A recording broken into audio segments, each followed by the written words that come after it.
Est-ce que vous êtes heureux? Pas facile comme question. Moi, longtemps, c'était la première chose que me demandait mon père. Es-tu heureux? Et chaque fois, ça me crispait. Je me disais, mais comment répondre à cette question? Puisque j'avais dans ma tête l'idée qu'être heureux, c'est avoir une vie parfaite, une piscine, au bord de la mer, jamais le moindre emmerde, toujours calme, tout fonctionne bien. Et moi, j'avais plein d'emmerdes, et j'ai toujours plein d'emmerdes, des difficultés. Et je me disais, mais comment répondre à cette question? Et ça me semblait un peu angoissant. Et jusqu'au jour où je me suis dit, mais au fond, il faut la prendre autrement, cette question. Cette question, elle a un sens. On a tous envie de découvrir comment être davantage heureux.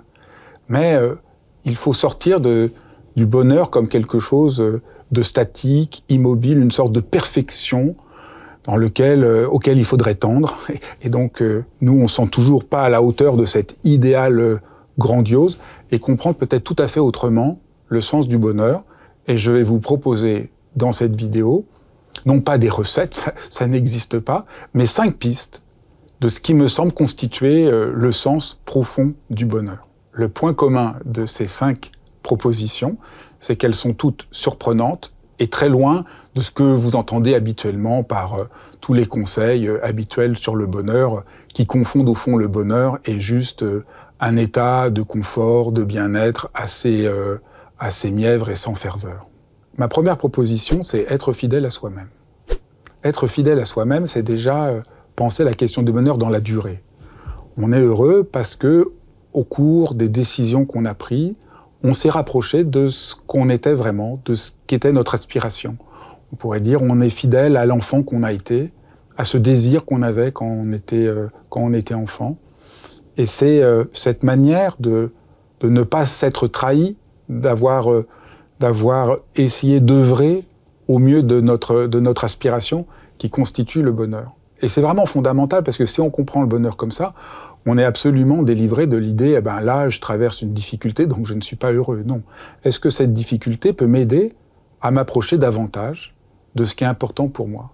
D'être fidèle à l'horizon vers lequel je veux me diriger, ce qui fait sens dans ma propre existence. Vous voyez, c'est vraiment à la fois très simple. On sent tous, sans même avoir besoin de le formuler de manière compliquée, qu'on est fidèle à soi-même. Et on sent bien à des moments que peut-être même sans en être rendu compte, on a commencé à être porté par le courant, quelque part où ça ne va plus. Et au fond, se poser la question du bonheur, vous voyez pourquoi c'est tellement important quand on le comprend comme il faut, c'est se dire, mais là, est-ce que je suis heureux? Ah, il y a quelque chose qui grince. Là, je suis plus en phase avec moi-même. Je suis en train de dévier, de me trahir, de perdre de vue ce qui faisait la direction centrale de mon existence, et ça nous ramène. Et on pourrait même dire que se demander suis-je heureux, c'est une pratique fondamentale, puisque c'est sans arrêt réapprendre à être fidèle à soi-même. Et on n'est jamais fidèle une bonne fois pour toutes.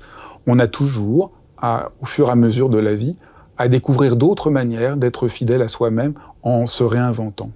Et ça, je crois que c'est une clé très importante pour être heureux. Moi, j'ai vécu une crise importante il y a une quinzaine d'années. J'étais dans un boulot, tout allait bien, j'étais apprécié, mais je sentais qu'il y a quelque chose qui n'allait pas.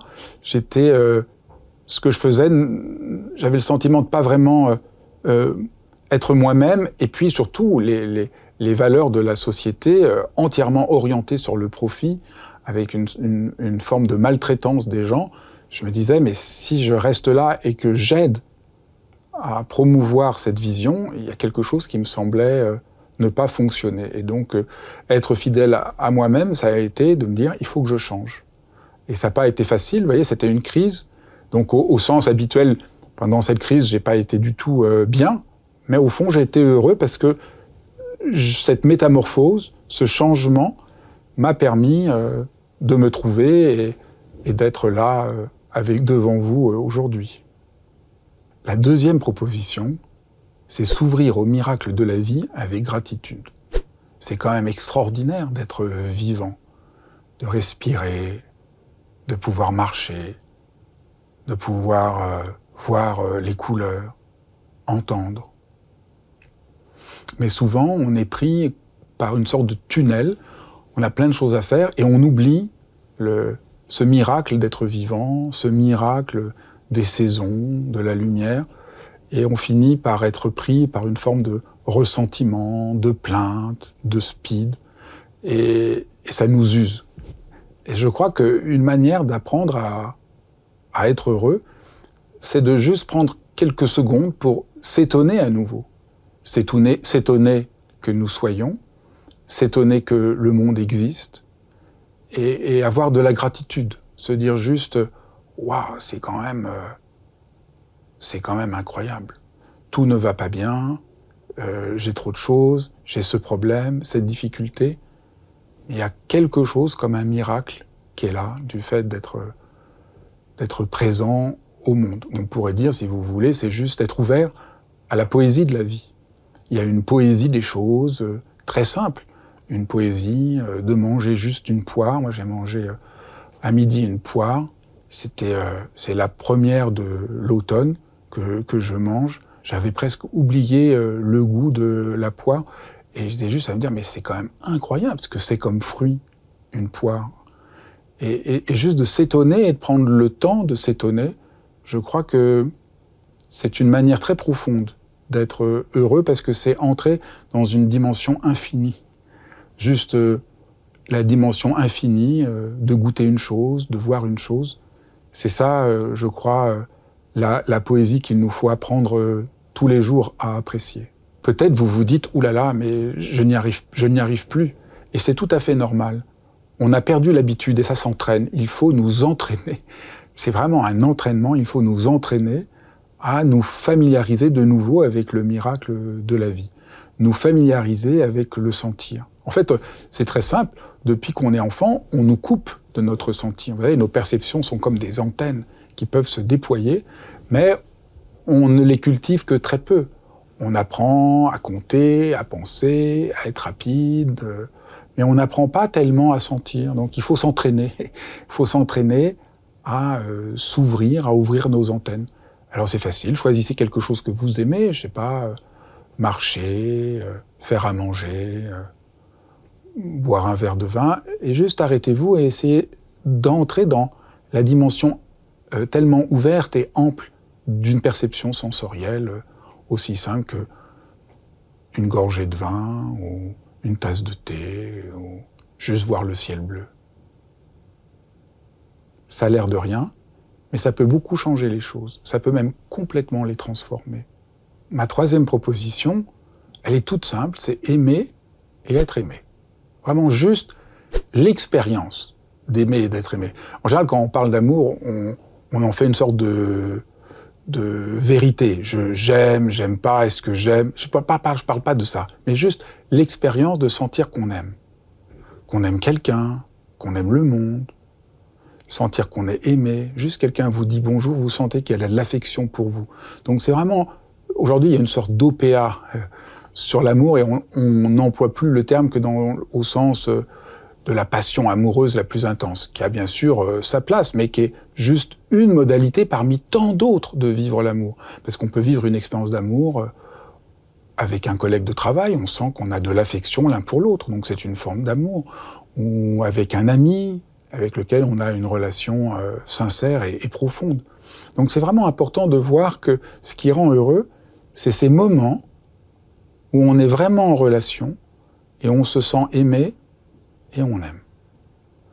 Qu'il y a une sorte de partage. Se rendre compte de cela, ça nous emmène à un vrai changement parce qu'on peut se décider de cultiver ces moments de relation vraie au lieu de se laisser prendre par la quête de toujours plus de ceci, plus de cela. Et au fond, on fait tous cette erreur. On croit qu'on sera heureux quand on aura plus de ceci, plus de statut, plus de ça. Et en fait, ce qui rend vraiment heureux, c'est ces moments très simples, mais vrais, de relation. Et voyez comme ça éclaire le sens du bonheur, parce que si on continue à avoir l'idée du bonheur comme le fait d'être zen, calme, que tout va bien, ça n'a pas de sens d'aimer, parce que aimer, on se met à nu. Aimer, on est touché. Aimer, on prend un risque. Si on aime ses enfants, il y a quelque chose de merveilleux, mais en même temps, on s'inquiète pour eux. On n'est pas dans une absolue tranquillité tout le temps. Mais on voit bien que c'est ça qui donne la lumière de la vie d'aimer. Donc aimer, c'est pas juste le bonheur cool, mais c'est le bonheur intense, le bonheur vivant, le bonheur étincelant, le bonheur vrai. La quatrième proposition vient des philosophes grecs qui nous disent que tout être humain a envie de savoir. Et au début, on se dit, mais en quoi le fait de vouloir savoir rend heureux? Mais en fait, si on a tous envie de savoir, de comprendre des choses, peu importe ce que c'est, comprendre la botanique, comprendre l'astronomie, comprendre l'histoire, comprendre la vérité des relations humaines. On a tous une envie de comprendre. Et en général, on n'identifie pas du tout cette volonté de comprendre au bonheur, mais il y a un bonheur très profond d'essayer de savoir quelque chose. Parce que on va de l'avant, on interroge, on sort d'un certain état d'immobilité, et il y a une jubilation de découvrir des choses nouvelles. Donc je crois que c'est tout à fait vrai que les philosophes grecs nous disent, nous donnent une clé précieuse. Essayez de découvrir comment ce désir de savoir rend heureux. Et malheureusement, je l'ai constaté pour moi-même. Souvent, j'essaie d'apprendre des choses et je vois même plus en quoi ça rend heureux. J'apprends la chose et puis ça met juste une chose dessus que je range dans ma bibliothèque. J'ai pas mal de livres dans la bibliothèque de mon cerveau. Et puis je passe à autre chose. Mais depuis que je réfléchis à cette question, non, en fait, si je m'autorisais à voir le bonheur que c'est d'apprendre des choses nouvelles, que c'est vraiment une manière tellement intrinsèque à notre humanité de nous ouvrir. Et là, on voit aussi à nouveau que le bonheur, c'est pas du tout un état béat tranquille, mais il y a quelque chose comme une manière d'être ouvert à l'inconnu, à ce qu'on connaît pas, qui peut-être au début nous trouble, au début même qu'on apprend quelque chose de nouveau, il y a comme une résistance, parce qu'on comprend pas, mais aller au-delà de la difficulté, essayer de percer, voilà, qui nous rend heureux et qui nous montre à nouveau que le bonheur est quelque chose d'infiniment plus dynamique que ce à quoi il est trop souvent réduit. La dernière proposition, c'est sentir qu'on a fait son devoir. Bien sûr, souvent, on essaye de faire des choses et ça marche pas. Donc vraiment, l'idée, là, pour être heureux, c'est fais ce que tu peux, advienne que pourra. On ne peut pas contrôler toujours les fruits de son action, mais au moins, on a le sentiment d'avoir fait ce que l'on devait. Voilà. Peut-être que je n'ai pas été le père ou le fils ou le mari, l'épouse parfaite, mais est-ce que j'ai essayé de faire vraiment du mieux que je pouvais? Et moi, je pense que ça, c'est une bonne manière d'essayer d'être heureux, de se demander est-ce que j'ai vraiment fait du mieux que je pouvais? D'avoir cette honnêteté, de se dire voilà, là, est-ce que j'ai déconné ou est-ce que je fais mon devoir? Je crois que c'est très aidant. Et vous voyez, c'est encore dynamique, hein. C'est pas du tout un truc de dire ah merde, là j'ai pas du tout fait mon devoir, je ne mérite pas d'être heureux. C'est pas du tout ça. C'est ah oui, là j'ai déconné. Qu'est-ce que je peux faire pour rectifier le tir? Et donc vous voyez, se poser la question suis-je heureux? Ben non, parce que je fais pas du tout ce que je devrais faire. Et ben ça vous permet de corriger le tir. Alors si vous avez fait du tort à quelqu'un, de vous excuser, de réparer. Et si c'est juste que vous n'avez pas vraiment mis votre cœur dans ce que vous aviez à faire, et ben se dire, là, je vais essayer de transformer la chose, d'y aller plus entièrement, de faire la chose le mieux possible. Et il y a un bonheur de faire les choses le mieux possible. C'est une des choses dont on ne parle pas. Mais moi, chaque fois que je rencontre des gens, dans toutes les professions, quand je leur parle, les gens sont heureux quand ils ont le sentiment que dans leur métier, on les a laissés, on leur a permis de faire leur travail. Qu'ils ont le sentiment que ce qu'ils font est juste et qu'ils ont pu donner le meilleur d'eux-mêmes. Et ça, c'est vraiment fondamental. Et vous voyez, c'est à la fois une question individuelle, mais c'est aussi une question sociale, politique, puisque chaque être humain a envie d'être heureux, et pour qu'il soit heureux, il faut qu'il ait le sentiment de pouvoir donner le meilleur de lui-même, avoir fait son devoir. Et je crois que là aussi, se poser la question « suis-je heureux ?» est vraiment une manière d'apprendre à l'être en vivant une vie qui nous permet d'être davantage en harmonie, en adéquation avec soi-même. Si on regarde les 5 propositions que je vous ai faites, elles ont toutes en commun. D'abord, de ne pas être une expérience du bonheur au sens mièvre, statique, je suis content, je n'ai pas de problème. Mais dans chacune, il y a un moment qui peut être difficile, qui est une traversée, mais qui nous permet de nous retrouver, d'agrandir notre vie, d'être plus juste. Deuxième point commun de ces 5 propositions, c'est chaque fois, il s'agit d'être sincère avec soi. Pour être heureux, il faut avoir le courage de se regarder en face, de savoir où on en est, pour pouvoir se réajuster, pour pouvoir changer des choses, pour pouvoir dire oui à certaines choses et non à d'autres choses. Et troisième point commun de ces 5 propositions, elles nous demandent tous de nous mettre en mouvement. C'est pas quelque chose de définitif, mais c'est un entraînement. Être heureux, c'est un entraînement. On s'entraîne à vivre l'amour, on s'entraîne à être fidèle à soi-même. Et c'est ça qui me semble vraiment essentiel et à quoi je vous invite. Voilà, merci d'avoir suivi cette vidéo. J'espère que ça vous a aidé. Moi, j'aurais bien aimé savoir tout ça. J'aurais été moins crispé chaque fois que je rencontrais mon père toutes ces années. Et si vous avez envie d'explorer ce qu'est le bonheur et comment être heureux, eh ben, je vous renvoie à mon livre. Tout ce qui nous empêche d'être heureux et ce qu'il faut savoir pour l'être.